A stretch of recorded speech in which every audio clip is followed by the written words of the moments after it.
السلام علیکم ورحمۃ اللہ وبرکاتہ۔ اعوذ باللہ من الشیطان الرجیم، بسم اللہ الرحمن الرحیم۔ قل اعوذ برب الناس، ملک الناس، الہ الناس، من شر الوسواس الخناس، الذی یوسوس فی صدور الناس من الجنۃ والناس۔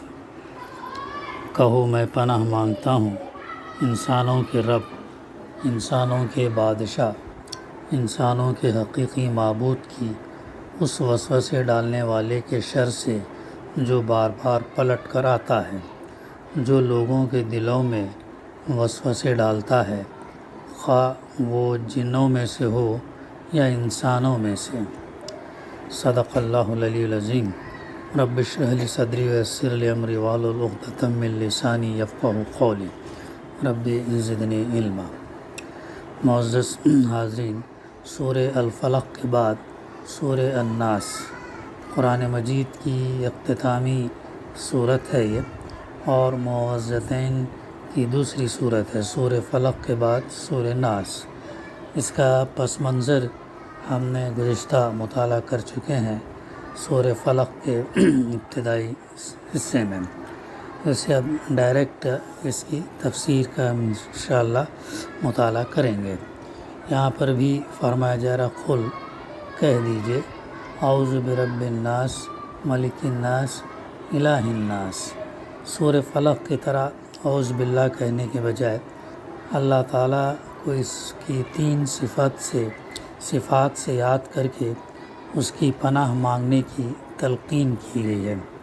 ایک، اس کا رب الناس یعنی تمام انسانوں کا پروردگار، مربی اور مالک اور آقا ہونا۔ دوسرے، اس کا ملک الناس یعنی تمام انسانوں کا بادشاہ اور حاکم و فرمانروا ہونا۔ تیسرے، اس کا الہ الناس یعنی انسانوں کا حقیقی معبود ہونا۔ یعنی یہاں پر یہ بات واضح رہنی چاہیے کہ الہ کا لفظ قرآن مجید میں دو معنوں میں استعمال ہوا۔ ایک، وہ شے یا شخص جس کو عبادت کا کوئی استحقاق نہ پہنچتا ہو مگر عملاً اس کی عبادت کی جا رہی ہو۔ دوسرا، وہ جسے عبادت کا استحقاق پہنچتا ہو اور جو حقیقت میں معبود ہو، خواہ لوگ اس کی عبادت کر رہے ہوں یا نہ کر رہے ہوں۔ اللہ کے لیے جہاں یہ لفظ استعمال ہوا ہے، اسی دوسرے معنی میں ہوا ہے۔ ان تین صفات سے استعاذہ کا مطلب یہ ہوا کہ میں اس اللہ کی پناہ مانگتا ہوں جو انسانوں کا رب، بادشاہ اور معبود ہونے کی حیثیت سے ان پر کامل اقتدار رکھتا ہے، جو اپنے بندوں کی حفاظت پر پوری طرح قادر ہے، اور جو واقع اس شر سے انسانوں کو بچا سکتا ہے جس سے خود بچنے اور دوسرے انسانوں کو بچانے کے لیے میں اس کی پناہ مانگ رہا ہوں۔ یہی نہیں بلکہ چونکہ وہی رب اور بادشاہ اور الہ ہے، اس لیے اس کے سوا اور کوئی ہے ہی نہیں جس سے میں پناہ مانگوں اور جو حقیقت میں پناہ دے بھی سکتا ہوں۔ یہ اس کی تفسیر ہوئی۔ پھر آگے فرمایا جا رہا من شر الوسواس الخناس۔ وسواس الخناس کے الفاظ استعمال ہوئے۔ وسواس کے معنی ہے بار بار وسوسے ڈالنے والا، اور وسوسے کے معنی ہے پے در پے ایسے طریقے یا طریقوں سے کسی کے دل میں کوئی بری بات ڈالنا کہ جس کے دل میں وہ ڈالی جا رہی ہو اسے یہ محسوس نہ ہو سکے کہ وسوسے انداز اس کے دل میں ایک بری بات ڈال رہا ہے۔ وسوسے کے لفظ میں خود تکرار کا مفہوم شامل ہے، جیسے زلزلے میں حرکت کی تکرار کا مفہوم شامل ہے۔ چونکہ انسان صرف ایک دفعہ بہکانے سے نہیں بہکتا بلکہ اسے بہکانے کی پے در پے کوشش کرنی ہوتی ہے، اس لیے ایسی کوشش کو وسوسہ اور کوشش کرنے والے کو وسواس کہا جاتا ہے۔ خناس تو یہ قنوس سے ہے جس کے معنی ظاہر ہونے کے بعد چھپنے یا آنے کے بعد پیچھے ہٹ جانے کے ہیں۔ خناس چونکہ مبالغہ کا صیغہ ہے اس لیے اس کے معنی یہ فعل بکثرت کرنے والے کے ہوئے۔ اب یہ ظاہر بات ہے کہ وسوسے ڈالنے والے کو بار بار وسوسہ اندازی کے لیے آدمی کے پاس آنا پڑتا ہے، اور ساتھ ساتھ جب اسے خناس بھی کہا گیا تو دونوں الفاظ کے ملنے سے خود بخود یہ مفہوم پیدا ہو گیا کہ وسوسہ ڈال کر وہ پیچھے ہٹ جاتا ہے اور پھر پے در پے وسوسے اندازی کے لیے پلٹ کر آتا ہے۔ بالفاظ دیگر ایک مرتبہ اس کی وسوسہ اندازی کی کوشش جب ناکام ہوتی ہے تو وہ چلا جاتا ہے، پھر وہی کوشش کرنے کے لیے دوبارہ سے بارہ اور بار بار آتا رہتا ہے۔ وسواس الخناس کا مطلب سمجھ لینے کے بعد اب اس بات پر غور کرنا چاہیے کہ اس کے شر سے پناہ مانگنے کا مطلب کیا ہے۔ اس کا ایک مطلب تو یہ ہے کہ پناہ مانگنے والا خود اس کے شر سے اللہ کی پناہ مانگتا ہے، یعنی اس شر سے کہ وہ کہیں اس کے اپنے دل میں کوئی وسوسہ نہ ڈال دے۔ دوسرا مطلب یہ ہے کہ اللہ کے راستے کی طرف دعوت دینے والے کے خلاف جو شخص بھی لوگوں کے دلوں میں وسوسے ڈالتا پھرے اس کے شر سے داعی حق اللہ کی پناہ مانگتا ہے۔ اہم نقطہ ہے یہ، داعی الی الحق یعنی دو لوگوں کو اللہ کی طرف بلانے والا، داعی الی الحق کہ بس کا یہ کام نہیں ہے کہ اس کی ذات کے خلاف جن جن لوگوں کے دلوں میں وسوسے ڈالے جا رہے ہوں ان سب تک خود پہنچے اور ایک ایک شخص کی غلط فہمیوں کو صاف کرے۔ یہ دعوت دینے والے کا کام نہیں ہے۔ اس کے لیے یہ بھی مناسب نہیں ہے کہ اپنی دعوت الی اللہ کا کام چھوڑ چھاڑ کر وسوسے اندازوں کی پیدا کردہ غلط فہمیوں کو صاف کرنے اور ان کے الزامات کی جواب دہی کرنے میں لگ جائے۔ یہ کام جو ہے کرنے کا نہیں ہے۔ جو دعوت کا کام کرتا، لوگ جو غلط فہمیاں وسوسے کے ذریعے سے پھیلاتے ہیں، مختلف اشکال پیدا کراتے ہیں، ہر ایک کو جا کر انہیں کلیریفائی کرنے کی ضرورت نہیں ہے، بلکہ اللہ کی پناہ میں آنا ہے اور اللہ سے دعا کرنا ہے۔ اللہ جو ہے ان وسوسہ انداز کرنے والوں کو دور کرے گا۔ اس کے مقام سے یہ بات بھی فروتر ہے کہ جس سطح پر اس کے مخالفین اترے ہوئے ہیں اسی پر خود بھی اتر آئے۔ اس لیے اللہ تعالیٰ نے دعوت حق دینے والے کو ہدایت فرمائی کہ ایسے اشرار کے شر سے بس اللہ کی پناہ مانگ لے اور پھر بے فکری کے ساتھ اپنی دعوت کے کام میں لگا رہے۔ بہت بڑا اہم نقطہ ہے جو اسے ہمیں سمجھنا چاہیے۔ دنیا کے ہزار منہ ہزار باتیں بولتے ہیں نا، ایسی لوگوں کی باتیں ہوتی ہیں، لیکن جو اللہ کی طرف جو انسان بلا رہا ہے اسے اللہ کی پناہ میں آنے کے بعد پھر کسی اور کی فکر جو ہے نہیں کرنا چاہیے۔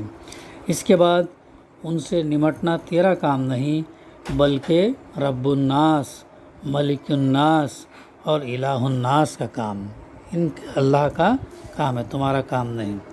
اس مقام پر یہ بھی سمجھ لینا چاہیے کہ وسوسہ عمل شر کا نقطہ آغاز ہے۔ وسوسہ عمل شر کا، برائی کا، نقصان کا سٹارٹنگ پوائنٹ ہے۔ وہ جب ایک غافل یا خالی ذہن آدمی کے اندر اثر انداز ہو جاتا ہے تو پہلے اس میں برائی کی خواہش پیدا ہوتی ہے، پھر مزید وسوسے اندازی اس بری خواہش کو بری نیت اور برے ارادے میں تبدیل کر دیتی ہے۔ پھر اس سے آگے جب وسوسے کی تاثیر بڑھتی ہے تو ارادہ عزم بن جاتا اور آخری قدم پھر عمل شر ہے۔ اس لیے وسوسہ انداز کے شر سے اللہ کی پناہ مانگنے کا مطلب یہ ہے کہ شر کا آغاز، یعنی نقصان کا، برائی کا جو آغاز سٹارٹ جس مقام سے ہوتا ہے اللہ تعالیٰ اسی مقام پر اس کا خلا خما فرما دے، یعنی یہ ہے کہ اسی سٹارٹنگ پوائنٹ کو اللہ تعالیٰ ختم کر دے، اس کو روک دے، یہ ہے۔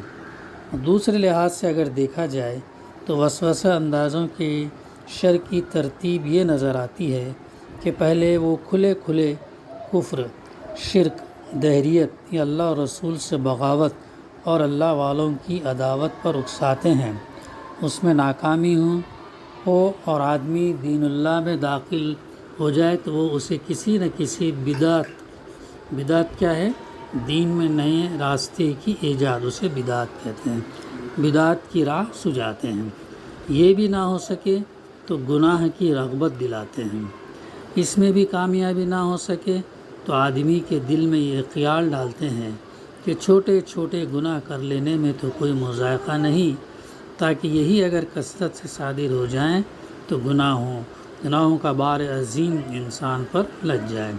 اس سے بھی اگر آدمی بچ نکلے تو بدرجہ آخر وہ کوشش کرتے ہیں کہ آدمی دین حق کو بس اپنے آپ تک ہی محدود رکھے، اسے غالب کرنے کی فکر نہ کرے۔ دیکھیں کتنے لیول پر شیطان جو ہے اور دوسرے کیسا کوشش کرتے ہیں کہ دین حق کو بس اپنے آپ تک ہی محدود رکھے، اسے غالب کرنے کی فکر نہ کرے۔ لیکن اگر کوئی شخص ان تمام چالوں کو ناکام کر دے تو پھر شیاطین جن اور انس کی پوری پارٹی ایسے آدمی پر پل پڑتی ہے، اس کے خلاف لوگوں کو اکساتی اور بھڑکاتی ہے، اس پر گالیوں اور الزامات کی بوچھاڑ کراتی ہے، اسے ہر طرف بدنام اور رسوا کرنے کی کوشش کرتی ہے۔ پھر شیطان اس مرد مومن کو آ کر غصہ دلاتا ہے اور کہتا ہے کہ یہ سب کچھ برداشت کر لینا تو بڑی بزدلی کی بات ہے، اٹھ اور ان حملہ سے بھڑ جا۔ یہ شیطان کا آخری حربہ ہے جس سے وہ دعوت حق کی راہ کھوٹی کرانے اور دائی حق کو راہ کے کانٹوں سے الجھا دینے کی کوشش کرتا ہے۔ اس سے بھی اگر دائی حق بچ نکلے تو شیطان اس کے آگے بے بس ہو جاتا۔ یہی وہ چیز ہے جس کے متعلق قرآن مجید میں ارشاد ہوا ہے وَإِمَّا يَنزَغَنَّكَ مِنَ الشَّيْطَانِ نَزْغٌ فَاسْتَعِذْ بِاللَّهِ، اور اگر شیطان کی طرف سے تمہیں کوئی اکساہٹ محسوس ہو تو اللہ کی پناہ مانگو۔ سورہ اعراف اور سورہ حامیم سجدہ میں ملتے ہیں۔ وَقُلْ رَبِّ أَعُوذُ بِكَ مِنْ ہَمَزَاتِ الشَّيَاطِينِ، کہو میرے پروردگار میں شیاطین کی اکساہٹوں سے تیری پناہ مانگتا ہوں۔ ان الذین اتقوا اذا مسهم طائف من الشیطان تذکروا فاذا هم مبصرون، جو لوگ پرہیزگار ہیں ان کا حال تو یہ ہوتا کہ کبھی شیطان کے اثر سے کوئی برا خیال انہیں چھو بھی جائے تو وہ فوراً چونک جاتے ہیں اور پھر انہیں صحیح راستہ صاف نظر آنے لگتا ہے۔ سورہ اعراف 201 ہے۔ اور اسی بنا پر جو لوگ شیطان کے اس آخری حربے سے بچ نکلیں ان کے بارے میں اللہ تعالیٰ کا ارشاد ہے وَمَا يُلَقَّاهَا إِلَّا ذُو حَظٍّ عَظِيمٍ، یہ چیز بڑے نصیبے والے کے سوا کسی کو حاصل نہیں ہوتی۔ حامیم سجدہ آیت نمبر 35۔ اس سلسلے میں ایک بات اور بھی نگاہ میں رہنی چاہیے، وہ یہ کہ انسان کے دل میں وسوسہ اندازی صرف باہر سے شیاطین جن اور انسی نہیں کرتے، بلکہ اندر سے خود انسان کا اپنا نفس بھی کرتا ہے۔ اس کے اپنے غلط نظریات اس کی عقل کو گمراہ کرتے ہیں، اس کی اپنی ناجائز اغراض اور خواہشات اس کی قوت تمیز اور قوت ارادی اور قوت فیصلہ کو بدراہ کرتی ہیں، اور باہر کے شیاطین ہی نہیں، انسان کے اندر اس کے اپنے نفس کا شیطان بھی اس کو بہکاتا ہے۔ یہی بات ہے جو قرآن میں ایک جگہ فرمائی گئی کہ وَنَعْلَمُ مَا تُوَسْوِسُ بِهِ نَفْسُهُ، سورہ قاف آیت نمبر 16، اور ہم اس کے اپنے نفس سے ابھرنے والے وسوسوں کو جانتے ہیں، یعنی جو تھاٹس، جو خیالات ہمارے اندر پیدا ہوتے ہیں ان سب کو اللہ سبحانہ و تعالیٰ بخوبی باخبر ہے، بلکہ اس کا اٹھنا بھی اللہ سبحانہ و تعالیٰ جانتا ہے۔ اسی بنا پر رسول اللہ صلی اللہ علیہ وسلم نے اپنے مشہور خطبہ مسنونہ میں فرمایا نعوذ باللہ من شرور انفسنا، ہم اللہ کی پناہ مانگتے ہیں اپنے نفس کی شرارتوں سے۔ تو یہ اس کی ضمن میں یہ بات آتی ہے۔ پھر انشاءاللہ آئندہ تھوڑا سا مختصر سا ہے بقا انشاءاللہ ہم آئندہ اس کا سلسلہ جاری رکھیں گے۔ دعا ہے کہ اللہ سبحانہ و تعالی ہمیں کہنے سننے سے زیادہ عمل کرنے کی توفیق عطا فرمائے۔ ربنا تقبل منا انک انت السمیع العلیم وتب علینا انک انت التواب الرحیم۔ صلی